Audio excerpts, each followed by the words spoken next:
Jornal da Rede Alesp.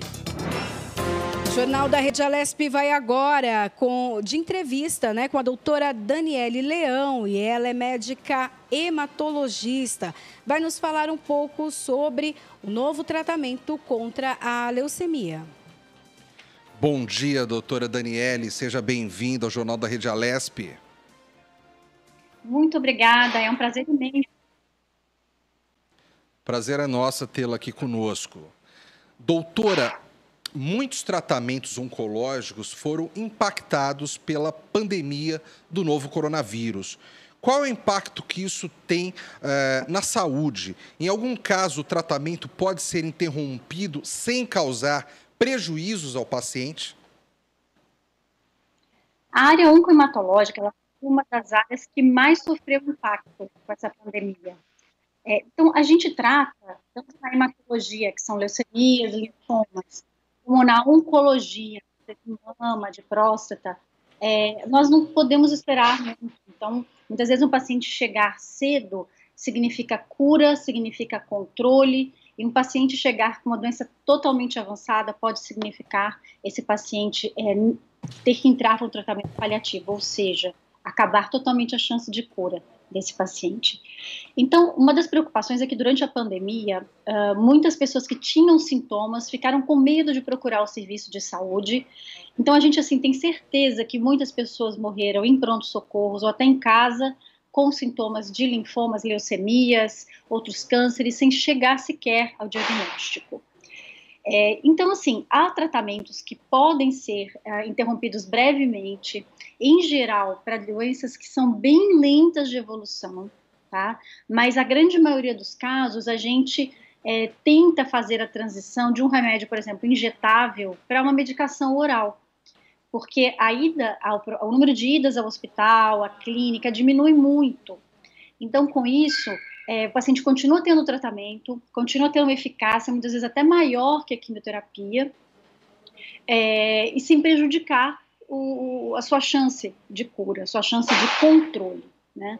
Então, é uma das situações que a gente se preocupa, porque existem drogas orais, existem medicamentos que podem ser tomados pela boca sem que você tenha prejuízo de eficácia. Então, eles funcionam tanto quanto a quimioterapia injetável ou até melhor.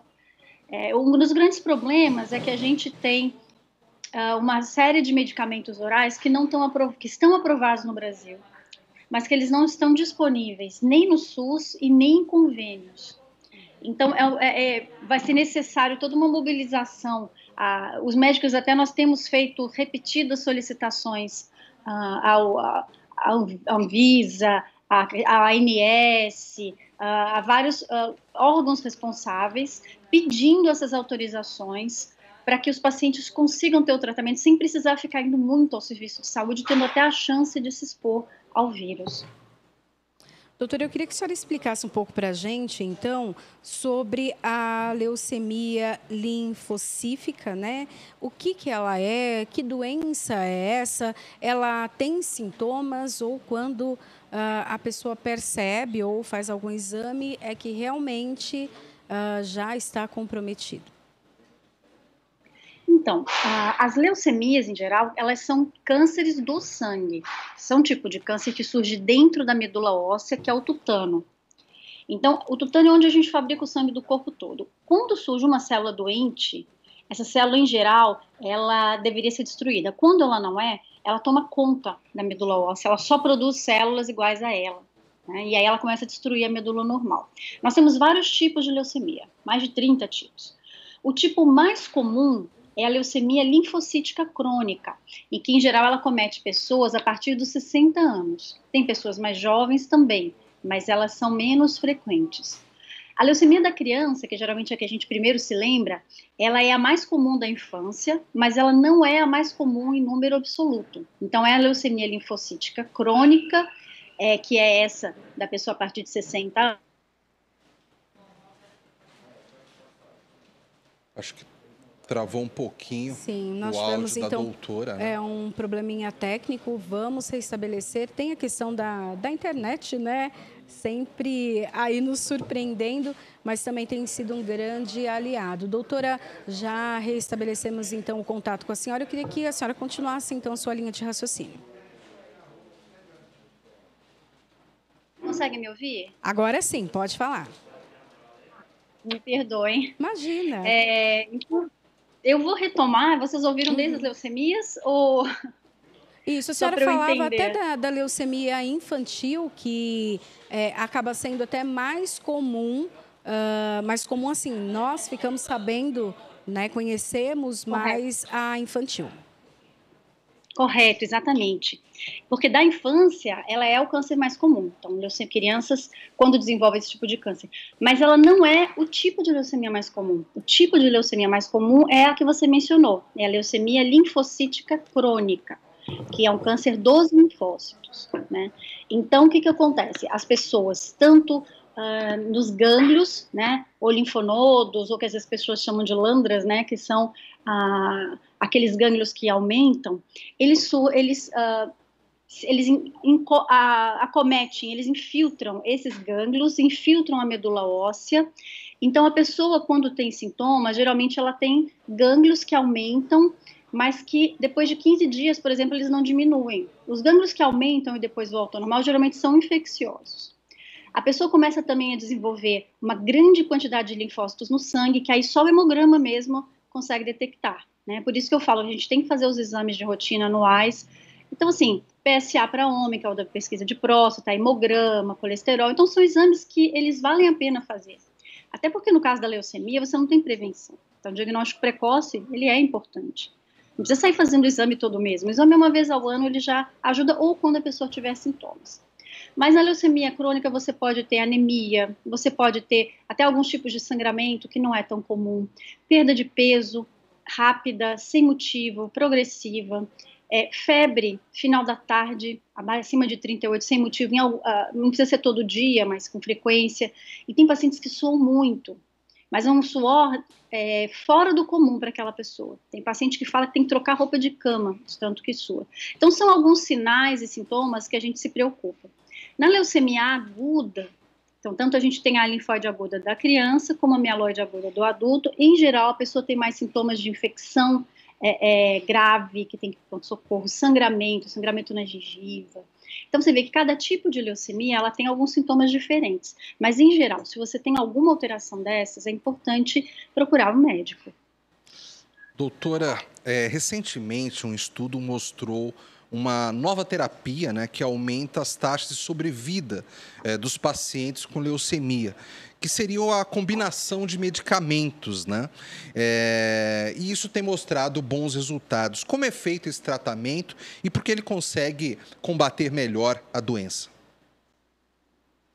Nos últimos anos, tem surgido muitos tratamentos altamente eficazes para câncer e com menos efeitos colaterais.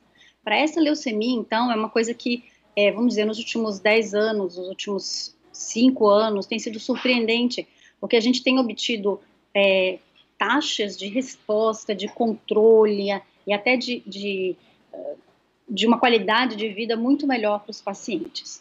Então, um dos medicamentos que foi aprovado esse ano foi a combinação de um remédio que chama venetoclax, que é um comprimido que ele induz a célula a morrer. A célula do câncer, ela bloqueia a sua própria morte. Então, ela induz a célula a morrer, a se autodestruir, né? Ela se associa a um anticorpo que ataca diretamente a célula doente. Então, nós temos 2 mecanismos de tratamento. Essa associação foi extremamente eficaz, né? O protocolo que a gente chama, porque são nomes muito difíceis, né? Então, venetoclax, obinutuzumab. Então, fica mais fácil até quando a gente fala do nome do tratamento, que é um estudo chamado CLL14. Então, o que acontece?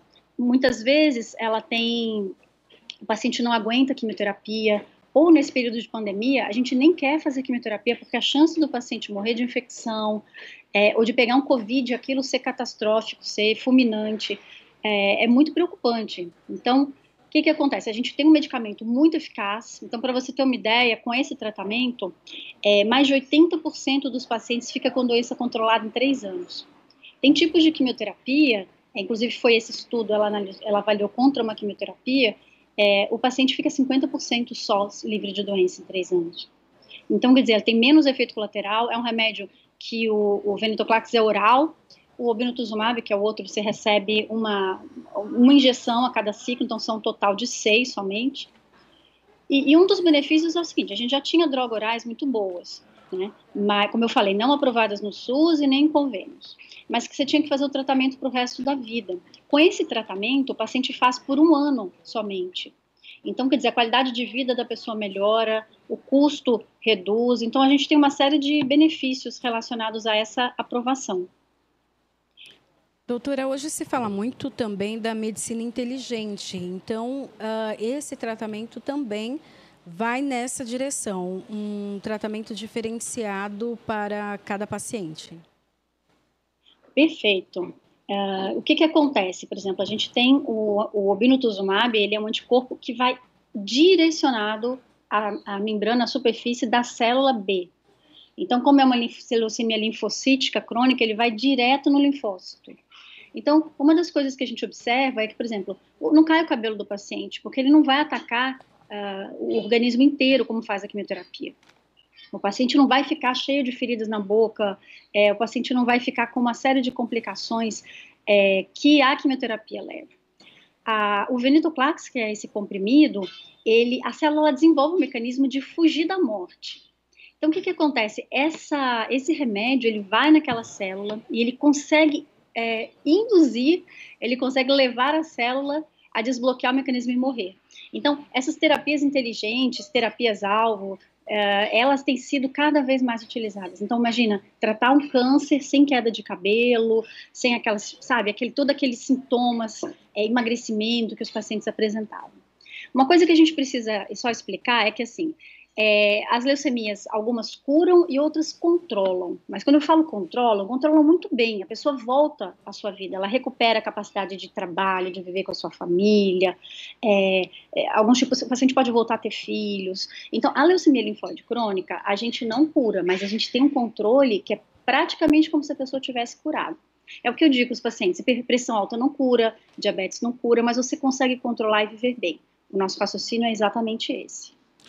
Doutora Daniele, esses tratamentos mais recentes, num momento como esse, num momento de pandemia, é possível seguir esse tratamento de casa ou o paciente tem que necessariamente estar em um hospital? Quando a medicação é oral, nós conseguimos fazer tudo de casa. Nesse CLL14 que eu comentei com vocês, o paciente precisa ir ao hospital, seria mais ou menos uma vez por mês, né? Para poder receber uma injeção e depois ele retorna para casa. É um soro que inclusive, assim, muito poucos efeitos colaterais, então enjoo, essas coisas que a gente vê em quimioterapia, não tem. Então o paciente recebe a medicação e vai para casa e não precisa ficar longas horas ou longos dias internado. Então, apesar de ter que ir uma vez por mês, mas geralmente seria o período que a gente faz a consulta mesmo do paciente. Então ele continua tratando em casa, e isso é um grande benefício.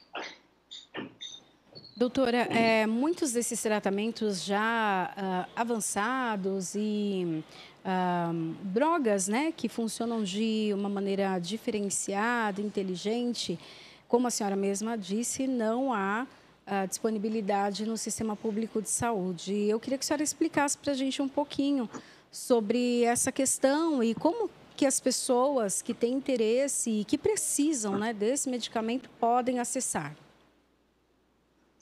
Perfeito. Olha, eu trabalho há 16 anos no sistema público, trabalho também no sistema privado, de convênios, e é muito triste para todos os médicos a gente perceber a diferença que existe de tratamento.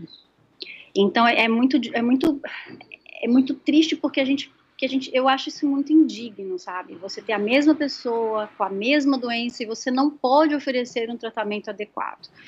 Então, o que acontece é que uma coisa que a gente chama de APAC, né, uma autorização para procedimento de alto custo, que é o que guia o pagamento do SUS, várias doenças não têm reajuste há muitos anos.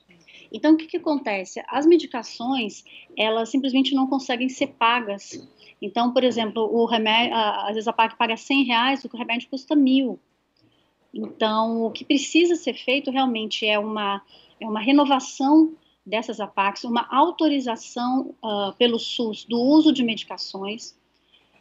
Por exemplo, a gente tem pacientes que vão morrer em menos de 3 anos sendo que existe um tratamento no qual eles estariam vivos por quase 10 anos. Então, isso é uma coisa que eu acho que a gente precisa se mobilizar como médicos, a sociedade civil, legisladores precisam se mobilizar. Então, é uma situação muito, muito grave e é uma diferença muito absurda. O convênio também não é perfeito, como eu comentei com vocês, essas drogas orais que já estão há anos sendo usadas só vão ser aprovadas no ano que vem, se a gente tiver assim, uma aprovação positiva por parte da ANS, que seria a Agência Reguladora de Convênios, né? Então, assim, há novidades, há tratamentos mais seguros, até mais eficazes, mas infelizmente o que a gente vê é que eles não estão chegando para a maioria da população brasileira. Isso é algo extremamente grave, extremamente até indigno, sabe? A gente sabe que tem que haver tratamentos melhores. Doutora Daniele, a senhora é hematologista do Hospital Beneficência Portuguesa, um dos grandes hospitais brasileiros. Nessa época de pandemia, como é que foi o atendimento a esses pacientes com leucemia? Houve a mesma procura? Houve mais? Houve menos? O que diferenciou o tratamento dentro dos hospitais numa época tão conturbada como essa que nós estamos vivendo?